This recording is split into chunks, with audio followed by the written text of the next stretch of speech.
In una mostra così rilevante, per noi avere una banca importante come Intesa San Paolo, il nostro partner, al nostro fianco, è fondamentale per il valore che ha nei confronti del territorio, per l'idea dello sviluppo socio-economico, culturale e per quanto obiettivamente stia facendo per il territorio e per l'intera nazione. Abbiamo voluto abbinare un nome rilevante a un caso eccezionale, perché è la prima volta il Museo MoMA di Le Havre rilascia i propri dipinti a un museo estero. È un abbinamento che vogliamo coniugare con una banca così importante quale Banca Intesa San Paolo.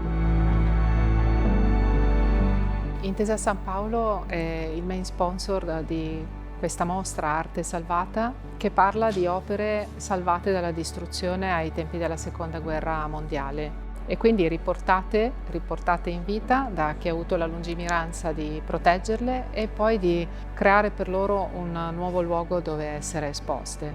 E da qua nasce anche proprio questo specchio fra le due città, Le Havre e Mestre, con questo museo nuovo per Mestre M9 che va a ospitare queste opere. Mestre che ha vissuto la stessa distruzione di Le Havre, peraltro, durante la Seconda Guerra Mondiale, e che quindi dà tutto il senso della nostra partecipazione come banca, parte della nostra anima, ad arte e cultura come costitutivi dell'integrità di una società, alla base della creatività, dell'interpretazione del presente e della costruzione del futuro. L'exposition Arte Salvata peut se comprendre de différentes manières.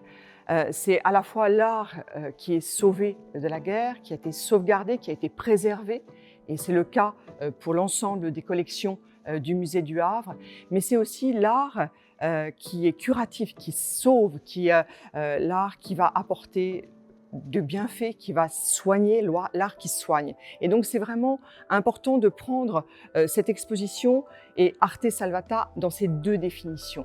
Le parcours de l'exposition le montre parfaitement puisque d'emblée, vous le voyez avec cette grande simèse, vous avez en filigrane une photographie qui vraiment se répand sur l'ensemble de cette grande scheggia et qui montre les bombardements du Havre et donc cette ville détruite.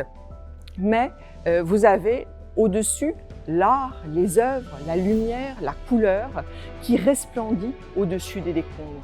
Et ce qui est vraiment intéressant dans le propos de cette exposition qui est montrée aujourd'hui au M9, c'est que finalement c'est aussi la vision qu'avait André Malraux, premier grand ministre de la culture français, c'est-à-dire que l'art, par-dessus, je dirais, les combats, les guerres, illumine le monde, fédère aussi les hommes.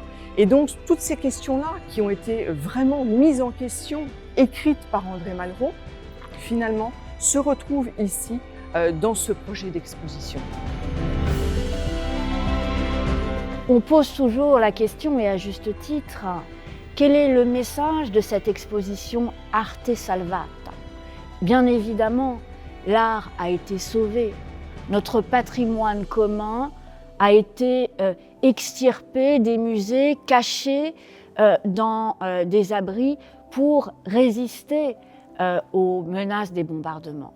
Mais ce que nous voulions montrer aussi, c'est que l'art est un langage de vie, c'est une émotion, c'est une beauté, c'est quelque chose que nous souhaitions partager. Or, il est des œuvres, plus que d'autres, qui permettent de prendre conscience de cette beauté, et ce sont des chefs-d'œuvre. Et la directrice du musée du Havre, Géraldine Lefebvre, a eu la gentillesse de concevoir ce parcours à partir d'une sélection de chefs-d'œuvre qui permettront aux habitants de Mestre, mais aussi à tous les visiteurs de l'exposition, de se délecter et de prendre conscience, de faire l'expérience de cette vitalité artistique.